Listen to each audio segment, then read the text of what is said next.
안녕하십니까. 네, 성서 못자리의 김덕재 안드레아 신부입니다. 네, 이번 시간에는 제가 저번 시간에 말씀드렸던 것처럼 루카가 담고 있는 이야기를 총 4개를 준비를 했는데요. 만화, 그림 형식으로 우리가 좀 보면서 루카가 담고 있는 이야기들을 좀 자세히 살펴보도록 하겠습니다. 그러면 시작기도 하고요. 시작을 하도록 하겠습니다. 성부와 성자와 성령의 이름으로 아멘. 하느님, 이 시간 당신께서 함께 해주시고 또 저희들이 당신의 말씀을 공부하는 가운데 저희들의 믿음이 한층 더 커나갈 수 있도록 이끌어 주소서.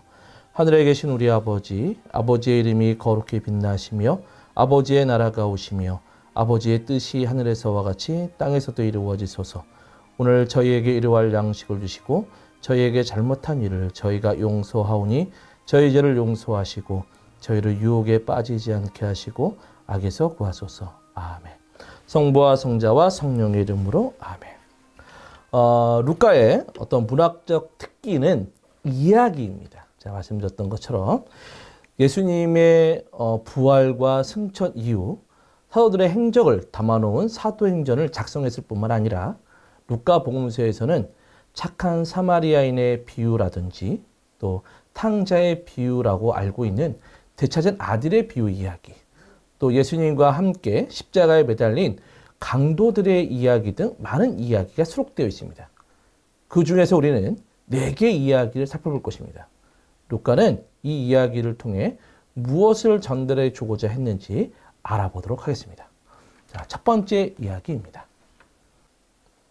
어느 한 마을에 죄 많은 여인이 살고 있었습니다. 이 여인은 자신이 많은 죄를 지었다는 것을 알기에 사람들의 눈을 피해 다녔습니다. 여인은 죄를 짓지 않았던 아름다운 자신의 과거로 돌아가고 싶었습니다.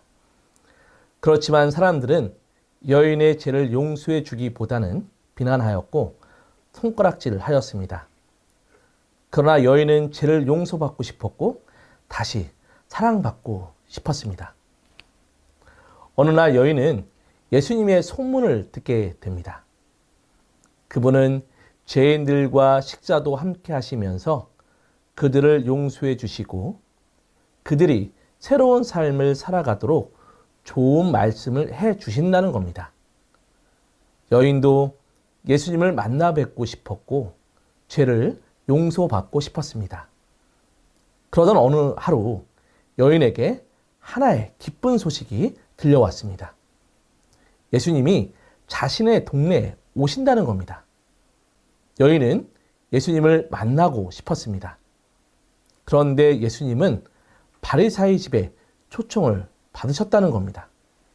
여인은 용기를 내 조심스럽게 예수님 앞으로 향유가 든 옥합을 들고 다가가기로 결심합니다. 그런데 예수님이 바리사이 집에 도착했는데 예수님을 초대한 바리사이가 예수님께서 발을 씻을 물을 주지 않는 것이었습니다.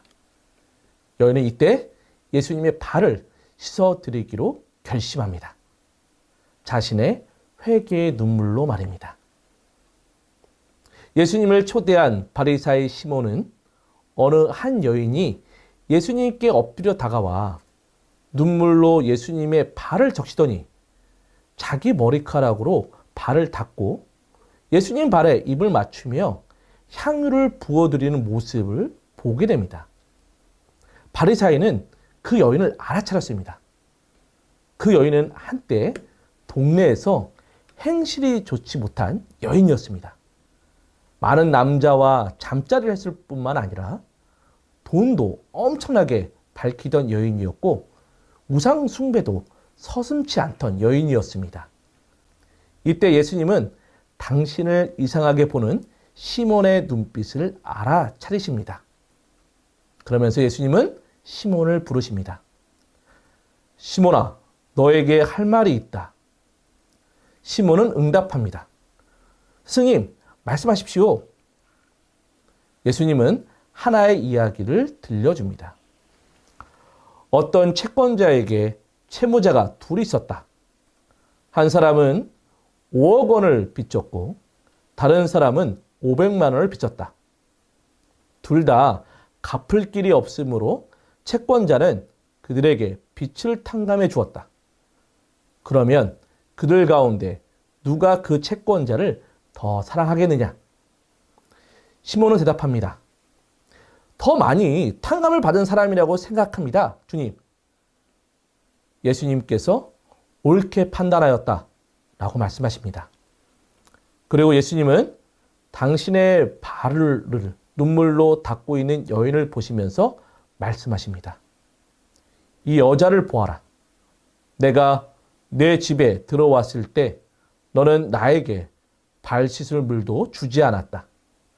그러나 이 여자는 눈물로 내 발을 적시고 자기의 머리카락으로 닦아주었다. 그러므로 내가 너에게 말한다. 이 여자는 그 많은 죄를 용서받았다. 그래서 큰 사랑을 드러낸 것이다. 그러나 적게 용서받은 사람은 적게 사랑한다. 그러고 나서 예수님은 그 여자를 일으키시면서 여인을 따뜻하게 안아주신 다음 여인에게 말씀하십니다. 너는 죄를 용서받았다. 이 말에 여인은 깊은 참의 눈물을 더욱더 흘립니다. 그러나 주변의 인물들은 예수님의 말씀에 인상을 씁니다. 그러면서 속으로 생각했습니다. 도대체 저 사람은 누구에게 죄까지 용서해 주는 거야? 죄 용서는 하나님밖에 할 수 없는 것인데 자신이 신이라도 되고자 하는 건가?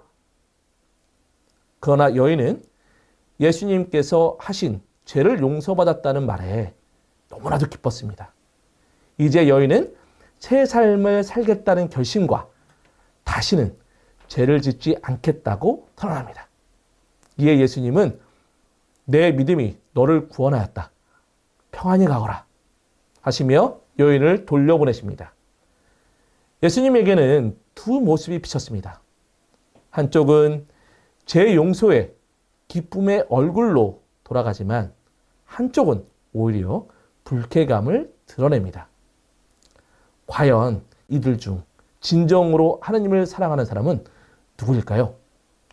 예수님은 뛰어난 지식을 원하지 않으십니다. 사랑하기를 원하시고 또 사랑 안에서 행복하기를 원하십니다. 그래서 큰 죄를 지었던 여인을 용서해 주신 것입니다. 더 사랑하라고. 이 이야기는 세 개의 복음서 마테오, 마르코, 요한에게도 나오는 이야기입니다. 그러나 이 세 개의 복음서는 여인의 죄 용서가 아닌 예수님의 죽음을 준비하는 내용으로 되어 있습니다. 여인이 매우 값진 향유를 들고 와서 그분 머리에 향유를 바르면서 예수님의 곧 있을 십자가의 죽음을 준비하는 내용입니다. 그러나 루카는 용서와 사랑의 관계 안에서 이 이야기를 재편집했습니다. 이 여자는 그 많은 죄를 용서받았다. 그래서 큰 사랑을 드러낸 것이다. 그러나 적게 용서받은 사람은 적게 사랑한다. 여러분도 주님께 큰 죄를 용서받았다면 주님은 여러분을 너무나도 사랑하고 계신 것입니다. 그 사랑에 우리는 더욱더 큰 죄를 짓지 않기로 결심할 것입니다. 큰 사랑은 용서를, 또 용서는 죄를 짓지 않는 결심으로 이끕니다. 사랑과 용서는 하나이기 때문입니다. 이제 루카의 두 번째 이야기를 들어보시지요. 예수님이 율법 교사들과 함께 이야기를 나누고 있었습니다. 이때 어떤 율법 교사는 예수님의 말씀이 마음에 안 드는지 불만스러운 얼굴을 하고는 스승님, 당신의 말씀을 잘 알겠습니다. 그렇다면 제가 무엇을 해야 영원한 생명을 받을 수 있다는 말입니까? 라며 예수님께 퉁명스럽게 물었습니다. 이에 예수님은 율법에 무엇이라고 쓰여 있느냐? 너는 어떻게 읽었느냐? 라며 역으로 물으십니다. 이 물음에 그는 당찬 얼굴을 하고 저는 이거 알고 있죠. 내 마음을 다하고 내 목숨을 다하고 내 힘을 다하고 내 정신을 다하여 주 너의 하나님을 사랑하고 내 이웃을 너 자신처럼 사랑해야 한다고 하셨습니다. 하고 대답합니다. 예수님께서 그에게 옳게 대답하였다. 그렇게 하여라. 그러면 내가 살 것이다. 라고 말씀하십니다. 율법학자는 더 의기양양하게 자신이 율법을 잘 알고 있다는 것을 드러내고 싶어서 예수님께 예수님, 내 이웃을 너 자신처럼 사랑해야 한다고 율법에 나와 있는데 그렇다면 누가 저의 이웃입니까? 하고 예수님께 묻습니다. 마치 예수님을 무시하는 듯 했습니다. 이때 예수님은 율법 교사에게 하나 이야기를 들려줍니다. 어떤 사람이 예루살렘 성전에서 제사를 지내기 위해 올라갔습니다. 제사를 다 지내고 그 사람은 자신의 고향으로 돌아가기 위해 예리고로 내려갔습니다. 내려가는 길은 바위가 많은 지역이라 강도들이 숨기에 안성맞춤인 지역이었습니다. 결국 그 사람은 강도를 만나게 되었습니다. 그리고 그 강도들은 휴학했습니다. 그의 가진 것을 모두 빼앗고 심지어 그의 옷을 벗기고 때리기까지 하였습니다. 그 사람은 너무 많이 다쳤고 움직일 수조차 없었습니다. 이때 어떤 유다인 사제가 길을 내려가다가 초죽음이 되어 있는 사람 하나를 발견합니다. 이때 사제는 생각했습니다. 아니 하필이면 성전에서 일하고 내려올 때 저 사람을 마주칠 게 뭐람? 저 사람이 살았을까? 죽었을까? 어떻게 하지? 그리고 내가 바리사이들에게 듣기로는 장례를 치를 사람이 그 자리에 없는 한 사제는 그 시체에 손을 대서 안 된다고 했어. 나는 그냥 못 본 척 저 반대편으로 가야겠다. 라며 그 길 반대편으로 지나가 버렸습니다. 얼마간 시간이 흐른 뒤 레위인도 그곳을 지나쳤습니다. 이때 레위인도 초죽음이 되어 있는 사람을 보았습니다. 어쩌지? 방금 예루살렘 성전에서 제사를 지내고 왔는데, 레위기에 따르면, 이 친구를 도와줘야 할 텐데. 그런데, 만약 내가 그를 도와주다가 사람들이 나를 의심하면 어쩌지? 모르겠다. 나 말고 다른 사람이 도와주겠지. 나는 못 본 걸로 해야겠다.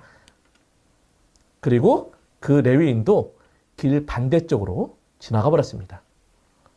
또 얼마간 시간이 흘렀습니다. 초죽음이 된 그는 이제 체념했습니다. 그리고 자신을 보고도 지나간 그들에 대해 원망하지 않기로 했습니다. 이렇게 죽음을 받아들이고 있을 때 어떤 사람이 다가오는 것을 보았습니다. 그는 마지막으로 그 사람에게 도움을 청하려고 했습니다. 그런데 그 사람을 보니 유다인이 아니라 사마리아인이었습니다. 초죽음이 된 사람은 또다시 체념하며 생각했습니다. 앞에 유다인 두 사람도 나를 도와주지 않았는데 유다인을 싫어하는 사마리아인이 나를 도와줄까? 배낭을 메고 여러 군데 여행을 다녔던 사마리아 사람은 저 멀리 누워있는 사람을 보았습니다. 그런데 사마리아 사람은 깜짝 놀랐습니다. 너무 많은 피를 흘려 쓰러져 있던 것입니다. 그를 보며 어쩌다 저 사람이 이렇게 많이 다쳤지? 내가 빨리 도와주지 않으면 죽을 수 있겠는데? 그런데 나도 어디 가야 하는데 어쩌지? 그래도 이 사람이 이렇게 괴로워하고 있으니 얼른 도와줘야겠다.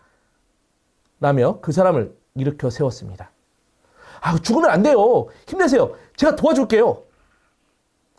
그는 그를 부축해서 저 멀리 보이는 여관까지 데리고 갔습니다.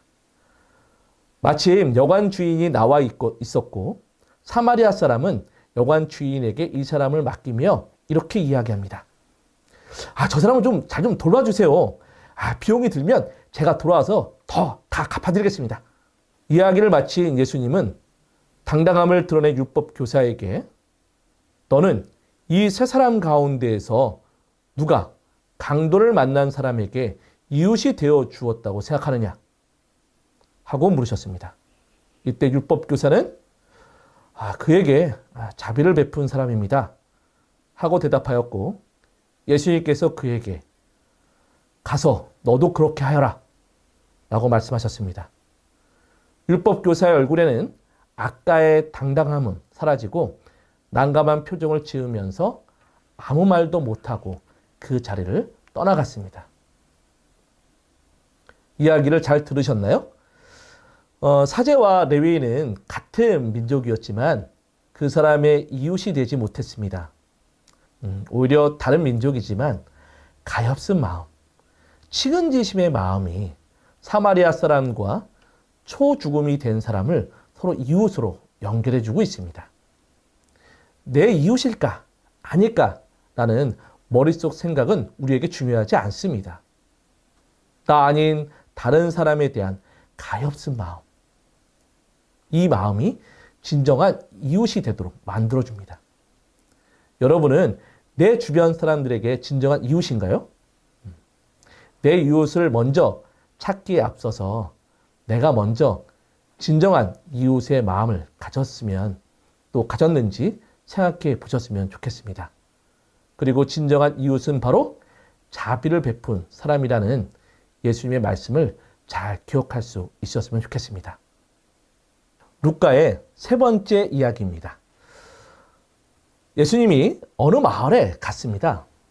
이때 세리들과 죄인들은 예수님의 말씀을 들으려고 가까이 모여들고 있었습니다. 그들은 예수님께서 누구도 차별하지 않으시고 용서를 필요로 하는 이들에게 용서를 베풀어 주신다는 소문을 알고 있었습니다. 그러자 저 멀리 이 모습을 지켜보던 바리사이들과 율법학자들은 경멸하는 눈빛을 보며 투덜거리며 말했습니다. 저 사람은 자신이 무언가 되는 것처럼 죄인들을 받아들이고 말이야. 또 그들과 함께 음식을 먹는데 율법에는 분명히 죄인들을 멀리하고 거룩하게 지내라고 했는데 말이야. 예수님은 바리사이들과 율법학자들이 자신을 보며 이야기하는 모습을 보았고 자신의 곁에 있는 사람들에게 이렇게 말씀하셨습니다. 너희 가운데 어떤 사람이 양 100마리를 가지고 있었는데 그 가운데 한 마리를 잃으면 99마리를 광야에 놓아둔 채 잃을 양을 찾을 때까지 뒤쫓아가지 않느냐. 그러다 양을 찾으며 기뻐하며 어깨에 메고 집으로 가서 친구들과 이웃들을 불러 나와 함께 기뻐해 주십시오. 잃었던 내 양을 찾았습니다. 라고 말하지 않느냐. 이처럼 하늘에서는 회개할 필요가 없는 의인 99보다 회개하는 죄인 한 사람 때문에 더 기뻐할 것이다. 그러면서 예수님은 이야기 하나를 들려주십니다. 어떤 사람에게 아들이 둘 있었습니다. 아버지는 두 아들 다 사랑했습니다. 큰아들은 큰아들의 듬직함으로 사랑했고 작은 아들은 철이 없는 행동을 하지만 반성하는 모습에 아버지의 입꼬리는 늘 올라갔습니다. 그러던 어느 날 작은 아들이 아버지께 비장한 각오로 다가왔습니다. 아버지 앞에 선 작은 아들은 아버지께 아버지, 재산 가운데에서 저에게 돌아올 몫을 주십시오. 이제 아버지에게서 독립하고 싶습니다. 아버지는 당황했습니다. 아버지는 작은 아들이 걱정되었지만 작은 아들의 말대로 유산을 아들들에게 나누어 주었습니다. 며칠 뒤에 작은 아들은 자신이 떠난다면 아버지께서 말릴까봐 아버지 몰래 자신의 유산을 챙겨서 길을 나섭니다. 도시에 도착한 작은 아들은 새로운 친구들을 사귀었고 그 친구들과 방탕한 생활을 하며 자기 재산을 허비하였습니다. 그리고 모든 것을 탕진하였을 즈음 그 고장에 심한 기근이 들어 그가 공궁에 허덕이기 시작하였습니다. 친구들에게 먹을 것을 부탁했지만 친구들은 그를 외면하였습니다. 그래서 어떤 주민을 찾아가 매달렸더니 그 주민은 그에게 돼지를 치게 하였습니다. 너무나도 배가 고픈 작은 아들은 돼지가 먹는 열매를 먹으려고 하였지만 주변 사람들은 돼지가 먹어야 한다며 작은 아들을 때리며 면박을 주었습니다. 작은 아들의 주변 환경은 암울했습니다. 아무도 자기에게 도움을 주는 사람도 없고 온갖 멸시와 핍박만이 있을 뿐입니다. 작은 아들은 아버지의 곁에 있던 과거를 떠올렸습니다. 자신이 배가 고프지도 않았고 아버지의 사랑을 받던 그때를 말입니다. 그러면서 그는 이렇게 말합니다. 내 아버지의 그 많은 품팔이꾼들은 먹을 것이 남아도는데 나는 여기서 굶어 죽는구나. 이제 작은 아들은 그때가 얼마나 행복했던 시절이었는지 깨달았습니다. 작은 아들은 결심합니다. 아버지께 가서 이렇게 말씀드려야지. 아버지, 제가 하늘과 아버지께 죄를 지었습니다. 저는 아버지의 아들이라고 불릴 자격이 없습니다. 저를 아버지의 품팔이꾼 가운데 하나라도 좀 삼아주십시오. 그는 이러한 결심을 하고 일어나 아버지께로 갔습니다.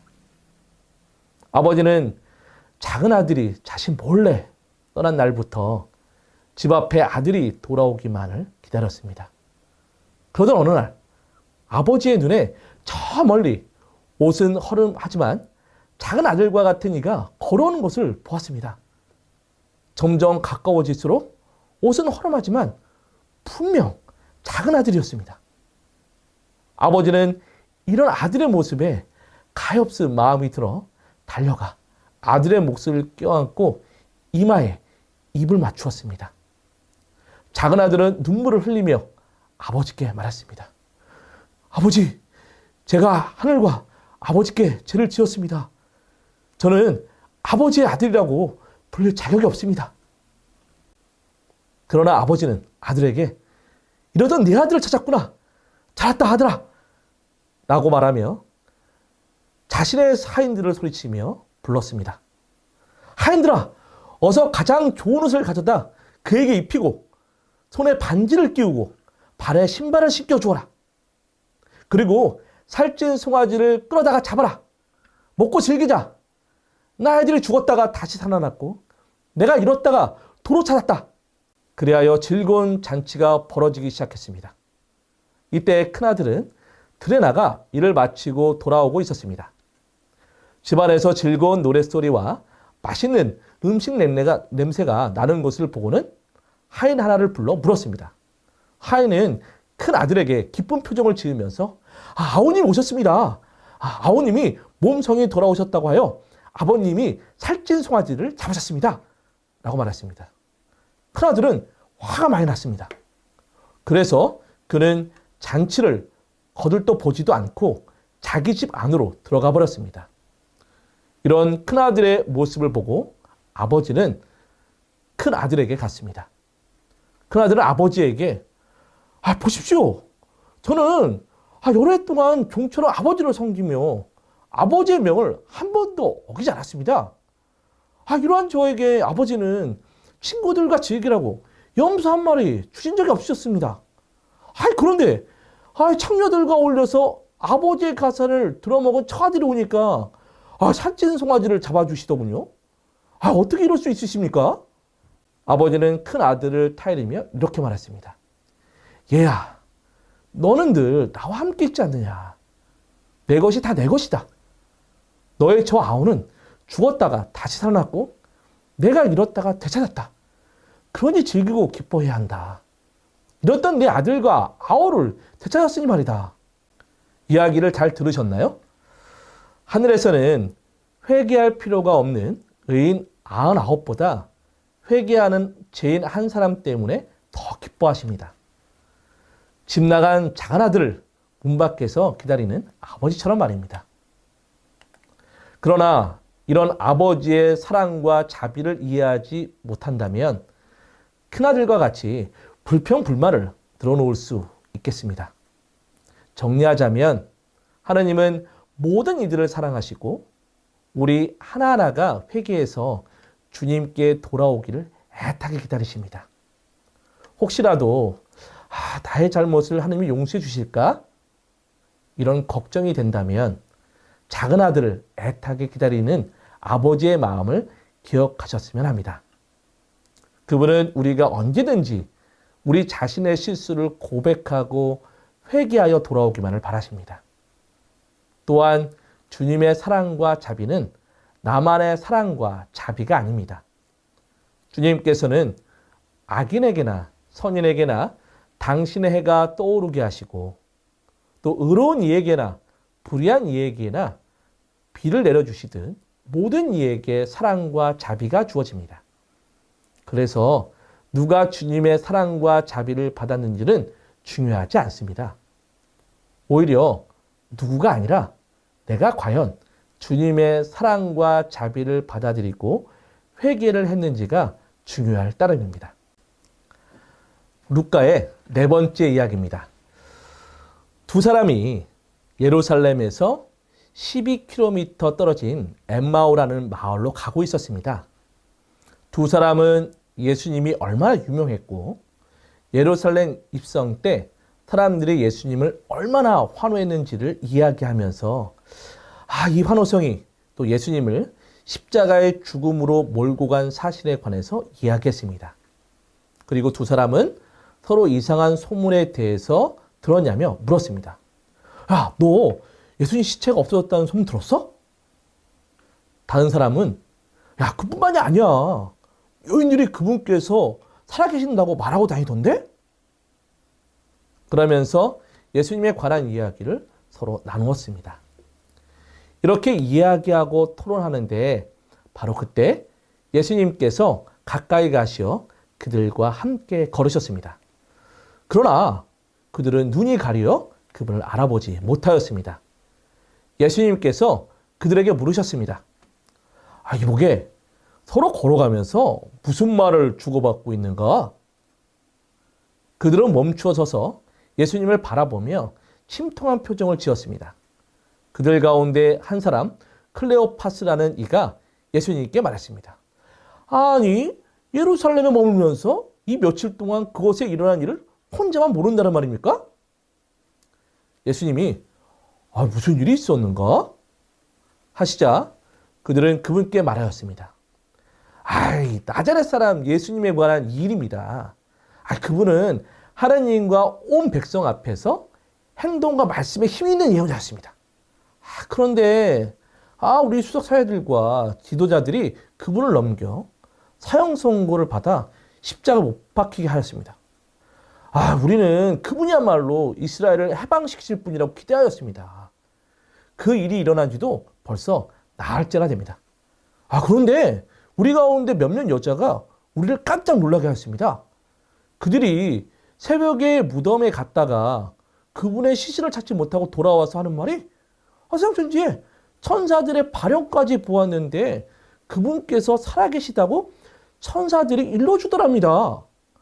그래서 우리 동료 몇 사람이 무덤에 가서 보니 그 여자가 말한 그대로였고 근데 그분은 보지 못하였다고 합니다. 이 이야기를 다 듣고 예수님께서 그들에게 어리석은 자들아, 예언자들이 말한 모든 것을 믿는데 마음이 이리 열이 굼뜨냐. 그리스도는 그러한 고난을 겪고서 자기 영광 속에 들어가야 하는 것이 아니냐 라고 말씀하셨습니다. 이에 놀란 두 사람은 예수님께 그게 무슨 말씀이에요? 그게 무슨 말이에요? 라며 더 자세히 설명해 달라고 부탁했습니다. 이에 예수님은 모세와 모든 예언자로부터 시작하여 성경 전체에 걸쳐 당신에 관한 기록들을 그들에게 설명해 주셨습니다.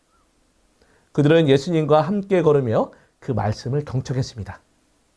그러다 그들이 찾아가던 마을에 이르렀습니다. 이때 예수님께서는 더 멀리 가려고 하셨습니다. 두 사람은 선생님, 어디까지 가시러 갑니까? 저희와 좀 함께 보시죠. 저녁 때가 되어가고 또 날도 이미 저물었습니다. 하며 그분을 붙들었습니다. 그래서 예수님께서는 그들과 함께 묵으시려고 그 집에 들어가셨습니다. 저녁 식사를 먹을 때가 되었습니다. 예수님은 그들과 함께 식탁에 앉으셨고 그 식탁에는 빵과 포도주가 마련되어 있었습니다. 예수님께서는 빵을 들고 찬미를 드리신 다음 그것을 떼어 그들에게 나누어 주셨습니다. 그러자 그들의 눈이 열려 예수님을 알아보았습니다. 아, 주님이시다! 그러자 그분께서는 그들에게서 사라지셨습니다. 그들은 주변을 살펴보았지만 주님을 찾을 수가 없었습니다. 그러나 그들에게는 주님을 만났다는 기쁨이 가득했습니다. 그러면서 서로에게 말했습니다. 아, 길에서 우리에게 말씀하실 때나 또 성경을 풀어주실 때 속에서 우리 마음이 타오르지 않았던가? 그치? 그들은 그 다음날 곧바로 일어나 예루살렘으로 되돌아갔습니다. 거기에는 11제자와 자신의 동료들이 모여 있었습니다. 그 동료들의 말이 정녕 주님께서 대단하셔서 시몬에게 나타나셨어 라는 겁니다. 그들도 그 동료들에게 자신들도 길에서 부활하신 예수님을 배웠고 그분의 가르침을 들었을 뿐만 아니라 저녁을 함께 먹고 그분이 빵을 떼실 때 그분을 알아보게 된 일에 대해서 말했습니다. 동료들은 그들의 말에 기뻐하며 기쁨에 찬 소리로 할렐루야! 외치며 주님을 찬미하였습니다. 엠마오로 가는 두 제자의 이야기는 루카만의 이야기는 아닙니다. 마르코 복음에서도 단 2줄로 담백하게 서술되어 있습니다. 그러나 루카는 이 이야기를 두 제자의 부활 체험 이야기로 재편집했습니다. 재편집 중심에는 부활하신 예수님과의 만남이 있지만 루카는 몇 가지 의미 있는 내용들을 전달해 줍니다. 지금도 부활하신 예수님을 체험할 수 있다 라는 신학적 메시지입니다. 두 제자가 성경 전체에 걸쳐 주님에 관한 기록들을 듣는 가운데 가슴이 뜨거워졌듯이 말씀 안에서 살아계신 주님을 체험할 수 있습니다.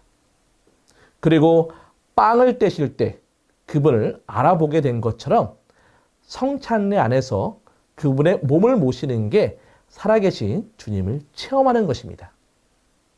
결국 지금의 미사는 바로 부활하셔서 우리와 함께 현존하시는 주님을 체험할 수 있는 부활신앙의 핵심 요소입니다.